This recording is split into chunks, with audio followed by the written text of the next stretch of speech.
Coba saudara lihat, sebelah kiri adalah Lawang Sewu.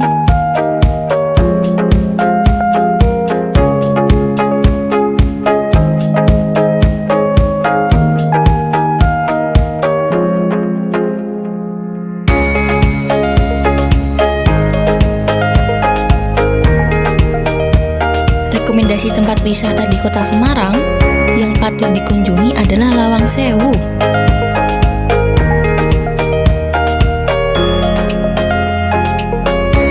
Sebelumnya, apakah saudara sudah pernah ke Lawang Sewu?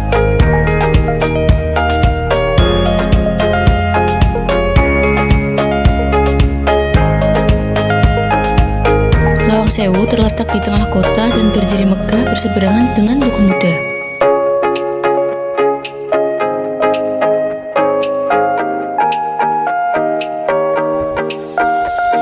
Lawang Sewu terkenal dengan model bangunan zaman dulu dan memiliki banyak ventilasi yang konon jika dihitung berjumlah 1000.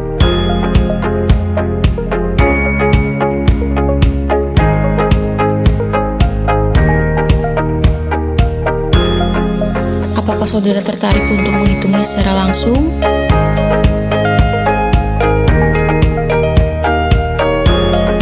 Saya tunggu di Semarang ya.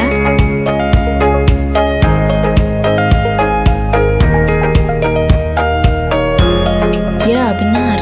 Butuh waktu dan biaya yang tidak sedikit untuk sampai ke sini.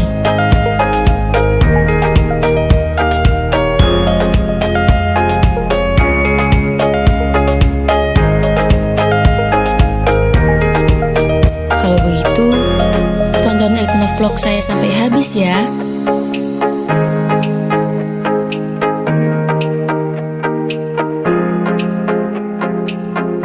Saya akan mencari tempat parkir terlebih dahulu.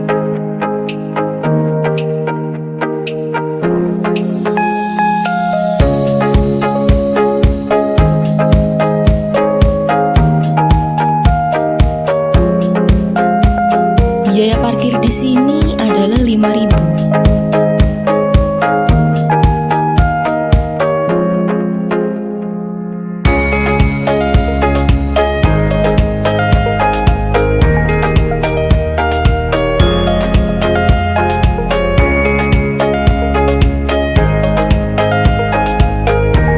Harga tiket masuk di Lawang Sewu adalah 20.000 per orang.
few moments later. Selamat pagi Bu. Perkenalkan saya Nadia dari NES. Kita sekarang mau izin untuk mewawancarai Ibu sebentar. Pertama, saya ingin bertanya tentang nama Ibu. Dengan Ibu siapa? Lilis. Lilis, Ibu Lilis. Usia berapa Ibu?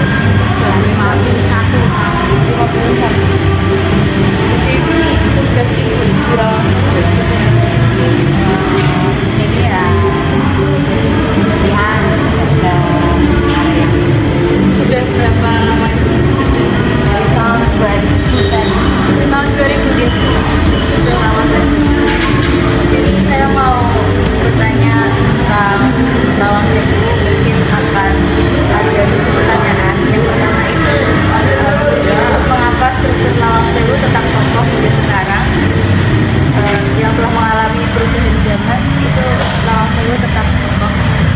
nah, karena bangunannya perbandingannya pas, terus juga bahan-bahannya juga bagus ya, arsiteknya juga Ya, aspeknya bagus sekali. Saya sudah sempat di Lawang Sewu kuat sampai sekarang.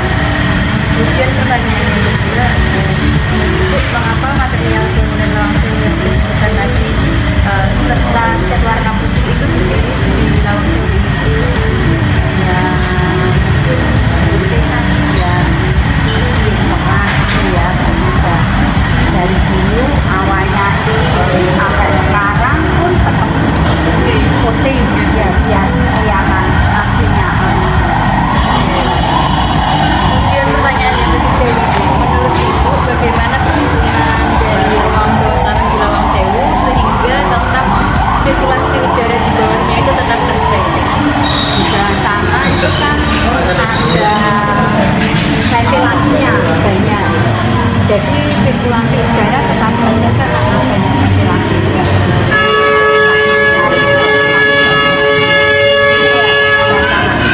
Kemudian yang keempat, apa jenis dari tumbuhan-tumbuhan yang di Lawang Sewu dan apakah ada di hewan yang paling banyak di Lawang Sewu? Kalau yang tumbuhannya itu seperti pohon beringin ya, biar Lawang Sewu itu tetap indah. Kemudian yang kelima, apa masyarakat masih percaya tentang hal-hal yang di ruang bawah tanah? Tidak ada sudah bersih, tidak ada apa-apa. Kemudian yang keenam, mengapa Lawang Sewu memiliki ruang bawah tanah ini? Apa fungsi dari ruang bawah tanah? Bawah tanah itu fungsinya untuk resapan air, juga pendingin ruangan. Jadi itu sih tidak ada AC. Nah, itu bagi AC mendinginkan air masuk ke situ. Kalau hujan air masuk resap itu, jadi di sini tidak banjir, air masuk ke situ ya. Air kan dingin, pendingin, jadi untuk pendingin ruangan. Ya sirkulasi udara juga bagus, atapnya kan pintu-pintunya banyak, jadi juga semua dan dirancangkan ya, jadi tidak panas, bisa dirasakan masuk ke dalam. Oke, terima kasih atas jawabannya Bu. Kemudian yang selanjutnya itu ini yang terakhir, pesan dari Ibu untuk generasi muda ini, apa pesannya untuk kita agar tetap menjaga lingkungan dan bangunan Lawang Sewu ini tetap terjaga sampai masa depan?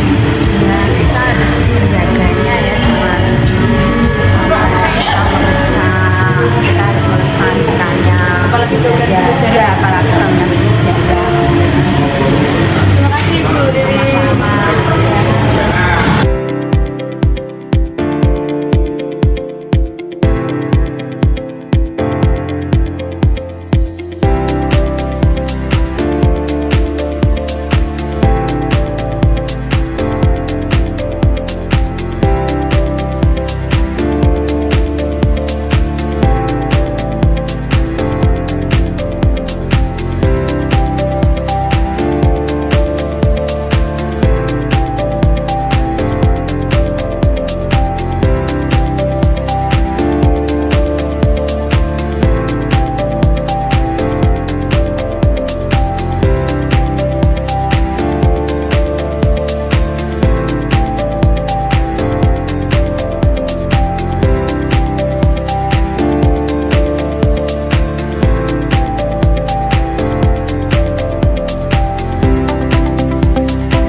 Assalamualaikum warahmatullahi wabarakatuh. Perkenalkan, nama saya Safina Ardelia Amri dari program studi pendidikan IPA Universitas Negeri Semarang, akan membahas tentang etnovlog dari yang saya kutip, yaitu Lawang Sewu.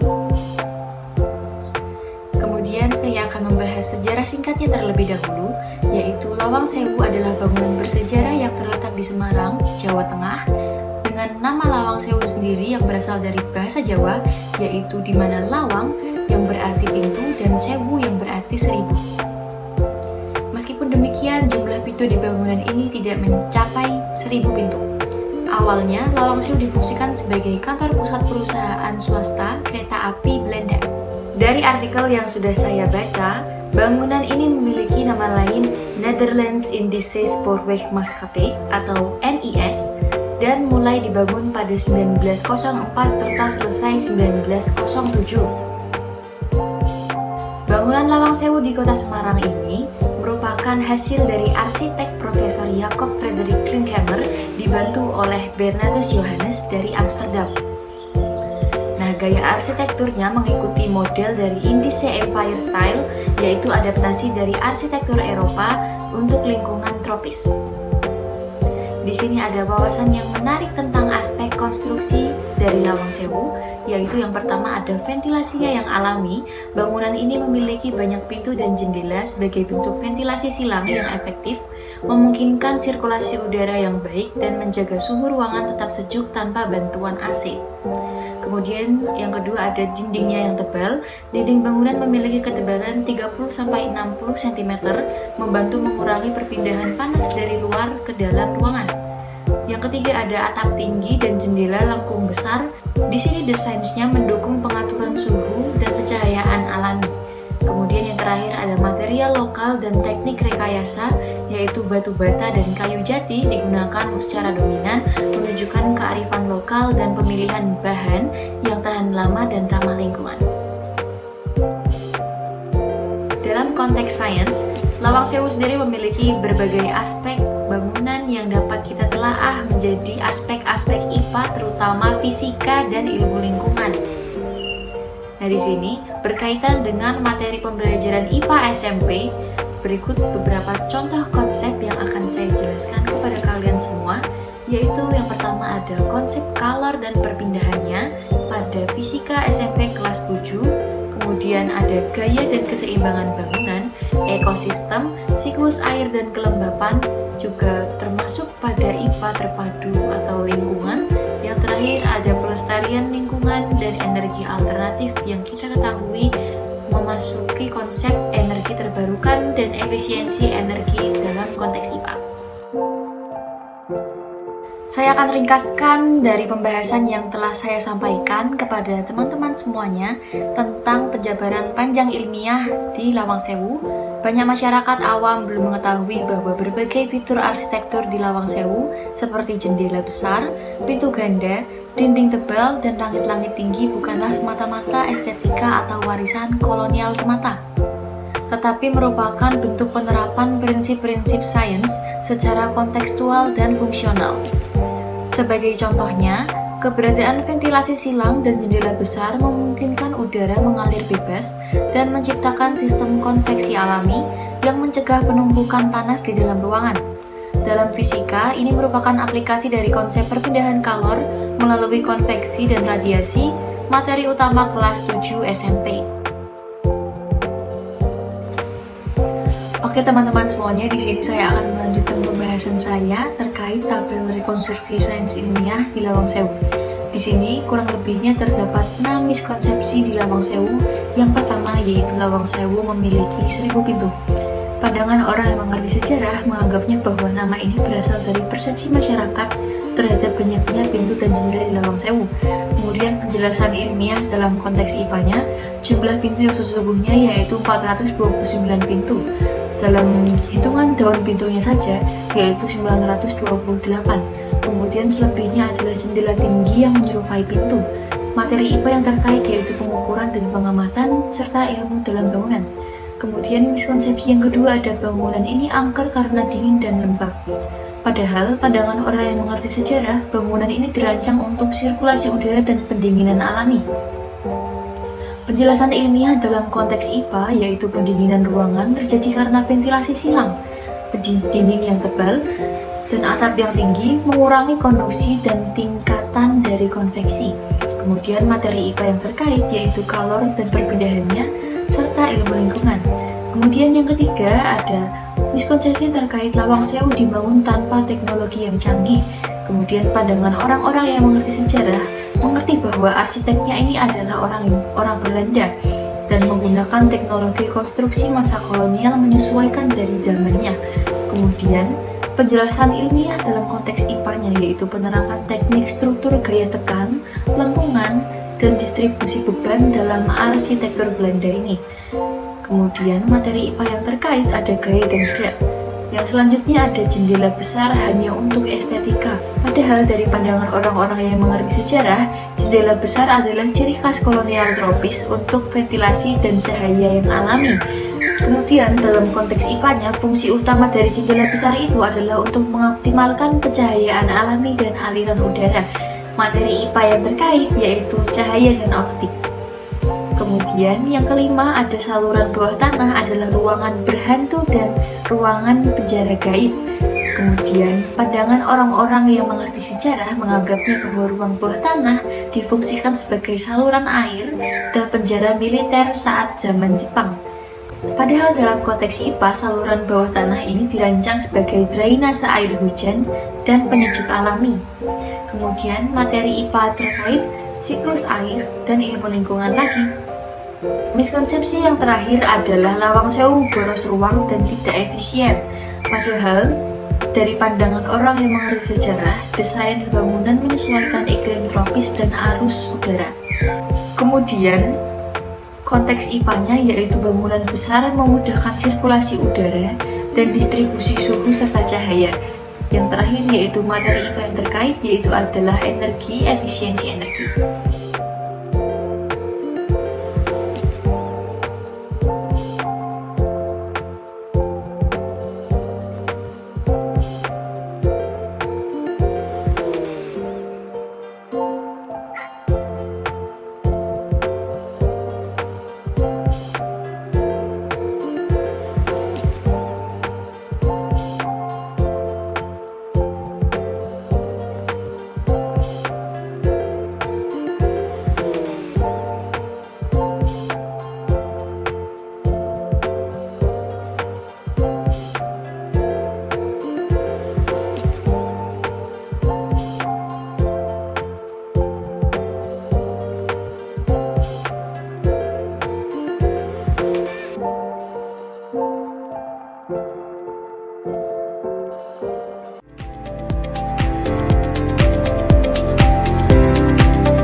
Sejarah tetap berpijak.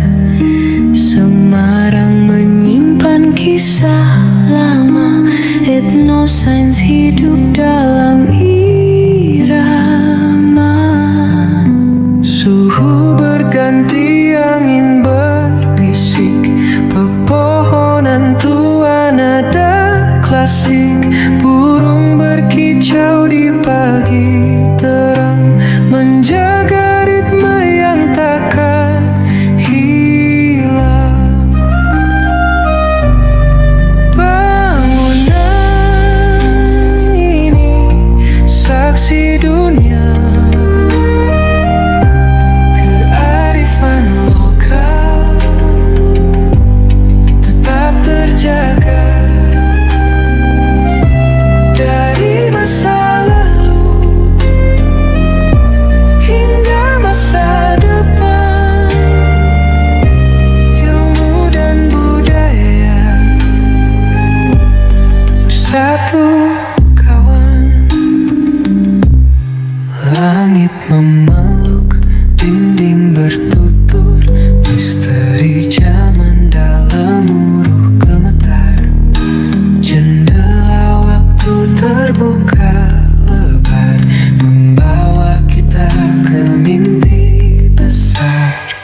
Setiap sudutnya sungguh berarti, bayangan lampau meski tak kasat mata.